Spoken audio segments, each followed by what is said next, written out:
بسم اللہ الرحمن الرحیم۔ دو شہزادے پارٹ 2۔ مجوسی کی بیوی ایک رقیق القلب عورت تھی۔ ذرا سی دیر میں اس کی ممتا جاگ اٹھی۔ جذبہ بے اختیار میں دونوں بھائیوں کو اپنے قریب بٹھا لیا، سر پر ہاتھ پھیرا، نہلایا، کپڑے بدلوائے، بالوں میں تیل لگایا، آنکھوں میں سرما لگایا اور بنا سنوار کر شوہر کے سامنے لائی۔ سیدہ کائنات رضی اللہ تعالیٰ عنہا کے شہزادوں کی بلائیں لیتے ہوئے اس کے یہ رقت انگیز الفاظ ہمیشہ کے لیے دھرتی کے سینے میں جذب ہو گئے۔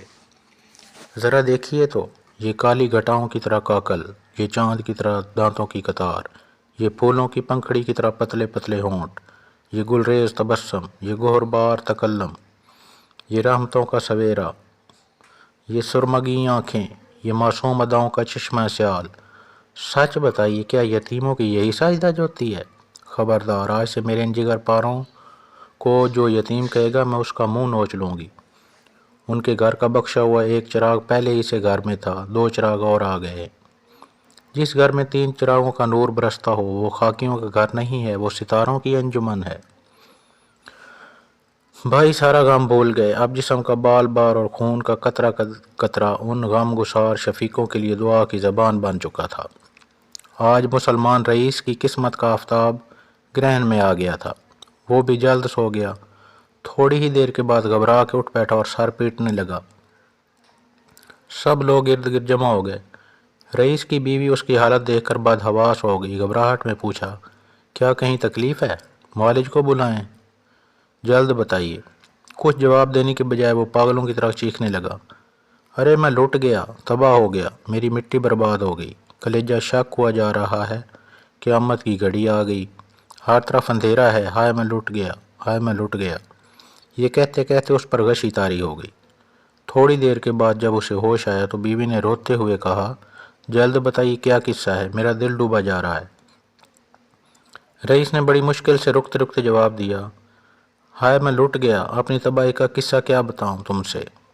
آج کا واقعہ تمہیں معلوم ہی ہے، کتنی بے دردی کے ساتھ میں نے ان معصوم سیدزادوں کو اپنے دروازے سے دھتکارا تھا۔ ہائے افسوس، اس وقت میری عقل کو کیا ہو گیا تھا۔ ابھی آنکھ لگتے ہی اس واقعہ کے متعلق میں نے ایک نہایت بھیانک اور ہولناک خواب دیکھا ہے کہ میں ایک نہایت حسین اور شاداب چمن میں چہل قدمی کر رہا ہوں۔ اتنے میں ایک ہجوم دوڑتا ہوا میرے قریب سے گزرا۔ میں نے لپک کر دریافت کیا، آپ لوگ اتنی تیزی کے ساتھ کہاں جا رہے ہیں؟ ان میں سے ایک شخص نے بتایا کہ باغ فردوس کا دروازہ کھول دیا گیا ہے اور ایک اعلان کے ذریعے امت محمد صلی اللہ علیہ وآلہ وسلم کو داخلے کی عام اجازت دے دی گئی ہے۔ یہ سن کر میں خوشی سے ناچنے لگا اور ہجوم کے ساتھ شامل ہو گیا۔ باغ فردوس کا دروازہ کھلا ہوا تھا، ایک ایک کر کے لوگ داخل ہو رہے تھے۔ میں بھی آگے بڑھا اور جوں ہی دروازے کے قریب پہنچا، جنت کے پاسبان نے مجھے روک دیا۔ میں نے کہا، مجھے کیوں روکا جا رہا ہے؟ آخر میں بھی سرکار صلی اللہ علیہ وآلہ وسلم کا امتی ہوں۔ اس نے حقارت امیز لہجے میں جواب دیا، تم امتی ہو تو اپنے امتی ہونے کا ثبوت دو، سند پیش کرو، اس کے بعد ہی تمہیں جنت میں داخلے کی اجازت مل سکے گی۔ بغیر کسی ثبوت کے جنت میں داخلے کی اجازت کیوں کر مل سکتی ہے؟ اب تم سے بات رحم و کرم کی نہیں ہوگی، ضابطے کی ہوگی۔ انجام سے مت گھبراؤ، اس سلسلے کا آغاز تم ہی نے کیا ہے۔ جاؤ، محشر کی تپتی ہوئی زمین پر چہل قدمی کرو، یہاں تمہارے لیے کوئی جگہ نہیں ہے۔ جب سے یہ ہولناک خواب دیکھا ہے انگاروں پر لوٹ رہا ہوں۔ میرے تئیں یہ خواب نہیں ہے، واقعہ ہے۔ مجھے یقین ہے کہ فردائے قیامت میں یہ واقعہ میرے ساتھ پیش آ کر رہے گا۔ ہائے، میں سرمدی نعمتوں سے ہمیشہ کے لیے محروم ہو گیا۔ قہر الہی کی ذات سے جو مجھے بچا سکتا تھا اسی کو میں نے ازردہ کر لیا ہے۔ اب کون میری چارہ سازی کرے گا؟ بیوی کہنے لگی، آپ اپنی جان ہلکان مت کیجیے، خدا بڑا غفور الرحیم ہے، اس کے دربار میں روئیے، تڑپیے، فریاد کیجیے، توبہ کا دروازہ ابھی کھلا ہوا ہے، وہ آپ کی خطا ضرور معاف کر دے گا۔ آپ کو مایوس نہیں ہونا چاہیے، خدا کی رحمتوں سے نا امید ہونا مسلمانوں کا نہیں کافروں کا شیوا ہے۔ رئیس نے کراہتے ہوئے جواب دیا، تمہاری عقل کہاں مر گئی ہے؟ ہوش کی بات کرو۔ خدا کا حبیب صلی اللہ علیہ وآلہ وسلم جب تک آزردہ ہے ہم لاکھ فریاد کریں، رحمت و کرم کا کوئی دروازہ ہم پر نہیں کھول سکتا۔ خدا کی رحمت ہمیشہ اپنے محبوب کا تیور دیکھتی ہے۔ محبوب کی نظر سے گرنے والا کبھی نہیں اٹھ سکا ہے۔ ہائے افسوس، جو ٹوٹے ہوئے دلوں کو جوڑ سکتا ہے، آج اسی کے گھر کا آبگینہ میں نے توڑ دیا۔ وہ نہ بھی اپنی زبان مبارک سے کچھ کہے، جب بھی مشیت الہی بہرحال اس کی طرفدار ہے، وہ مجھے ہرگز معاف نہیں کرے گی۔ بیوی کی آواز مدھم پڑ گئی اور اس نے دبے دبے لہجے میں کہا، تو پہلے خدا کے حبیب ہی کو راضی کر لیا جائے۔ ابھی شہزادے شہر سے باہر نہیں گئے ہوں گے، صبح سویرے ہی انہیں تلاش کریں اور جس طرح بھی ہو منت سماجت کر کے منا کر انہیں گھر لائیں۔ وہ اگر راضی ہو گئے اور انہوں نے آپ کو معاف کر دیا تو خدا کا حبیب بھی راضی ہو جائے گا، اس کے بعد آسانی سے رحمت یزدانی کی توجہ حاصل کی جا سکے گی۔ بیوی کی یہ بات سن کر رئیس کا چہرہ کھل گیا، جیسے نگاہوں کے سامنے امید کی کوئی شمع جل گئی ہو۔ اتنی دیر کے بعد اسے اپنی نجات کا ایک موہوم سہارا نظر آیا تھا۔ آج صبح ہی سے مجوسی کے گھر مردوں، عورتوں اور بچوں کی بھیڑ لگی ہوئی تھی۔ جذبہ شوق کے عالم میں وہ بے تحاشا گھر کی دولت لٹا رہا تھا۔ سارے شہر میں یہ خبر بجلی کی طرح پھیل گئی کہ خاندان رسالت صلی اللہ علیہ وآلہ وسلم کے 2 شہزادے رضی اللہ تعالیٰ عنہ اس کے گھر مہمان ہیں۔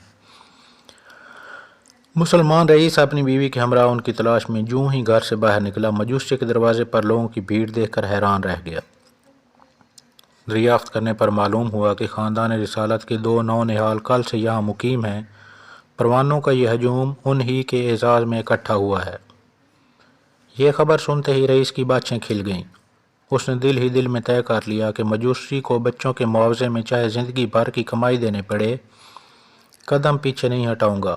بگڑی ہوئی تقدیر سنور گئی تو دولت کمانے کے لیے ساری عمر پڑی ہے۔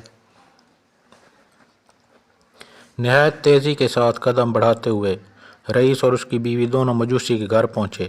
دیکھا تو دونوں شہزادے دولہے کی طرح بند سور کر بیٹھے ہیں اور مجوسی ان کے سروں سے اشرفیاں اتار کر مجمع کو لٹا رہا ہے۔ رئیس نے آگے بڑھ کر مجوسی سے کہا، مجھے آپ سے ایک نہایت ضروری کام ہے، ایک لمحے کے لیے توجہ فرمائیں۔ مجوسی رئیس کی طرح متوجہ ہو گیا۔ فرمائیے، میرے لائق کیا خدمت ہے؟ رئیس نے اپنی نگاہیں نیچی کرتے ہوئے کہا، یہ 10,000 اشرفیوں کا توڑا ہے، اسے قبول فرمائیے اور یہ دونوں شہزادے میرے حوالے کر دیجیے۔ مجھے حق بھی پہنچتا ہے کہ سب سے پہلے یہ میرے ہی غریب خانے پر تشریف لائے تھے۔ مجوسی نے مسکراتے ہوئے جواب دیا، فردوس کی جو عالی شان عمارت آپ نے دیکھی ہے اور جس میں داخل ہونے سے آپ کو روک دیا گیا، کیا آپ چاہتے ہیں کہ میں 10,000 اشرفیوں میں اسے فروخت کر دوں اور زندگی میں پہلی بار رحمت یزدانی کا جو دروازہ کھلا ہے اسے اپنے اوپر مقفل کر لوں؟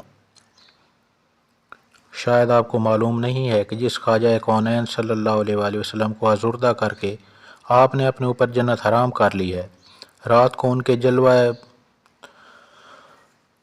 تبسم سے ہمارے دلوں کی کائنات روشن ہو چکی ہے۔ اے خوشا نصیب، کیا اب ہمارے گھر میں کفر کی شب دیجور نہیں ہے، اسلام اور ایمان کا سویرا ہو چکا ہے۔ یاد کیجئے خواب کی وہ بات جب آپ جنت کے پاسبان سے کہہ رہے تھے کہ آخر میں بھی سرکار کا امتی ہوں، مجھے کیوں روکا جا رہا ہے؟ تو میں اس وقت اپنے چھوٹے کنبے کے ساتھ جنت کے صدر دروازے سے گزر رہا تھا۔ مجھے یہ کہنے کی ضرورت پیش نہیں آئی کہ میں بھی سرکار صلی اللہ علیہ وآلہ وسلم کا امتی ہوں۔ سرکار کا امتی کروڑوں کی بھیڑ میں پہچان لیا گیا۔ وہاں زبان کی بات نہیں چلتی، دل کا آئینہ پڑھا جاتا ہے میرے بھائی۔ ہمارے حال پر سرکار صلی اللہ علیہ وآلہ وسلم کی رحمت اور نوازش کا اس سے بھی زیادہ حیرت انگیز منظر دیکھنا چاہتے ہیں تو اپنی اہلیہ کو اندر بھیج دیجیے۔ حضرت سیدہ کائنات رضی اللہ تعالیٰ عنہا کی کنیز شکرانے کی نماز ادا کر رہی ہے، غالباً وہ ابھی سجدے میں ہوگی۔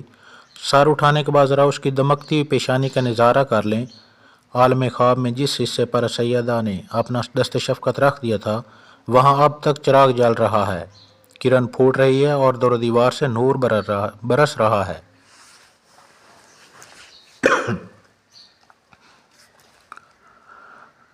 جن شہزادوں کے قدم سے ہمارے نصیب چمکے، دل کی انجمن روشن ہوئی، جیتے جی سرمدی امان کا پروانہ ملا اور ایک رات میں ہم کہاں سے کہاں پہنچ گئے، آپ انہیں 10,000 اشرفیوں میں خریدنا چاہتے ہیں، حالانکہ صبح سے اب تک میں 10,000 اشرفیاں صرف ان کے اوپر سے نثار کر چکا ہوں۔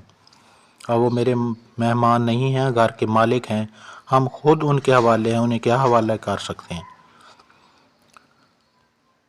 بھائی جان، آپ کا یہ سارا جوش عقیدت رات کے خواب کا نتیجہ ہے۔ خواب سے پہلے آنکھ کھل گئی ہوتی تو بات بن سکتی تھی، اب اس کا وقت گزر چکا ہے۔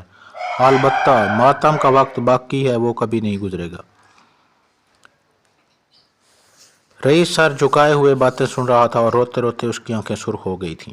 بڑے بھائی کی نظر جو ہی اس کی طرف اٹھی، دل جذبہ رحم سے بھر آیا۔ بھرائی ہوئی آواز میں کہا، بڑے سے بڑے غم کا بار سہ لیا ہے، لیکن بھیگی ہوئی پلکوں کا بوجھ ہم سے نہیں اٹھ سکا۔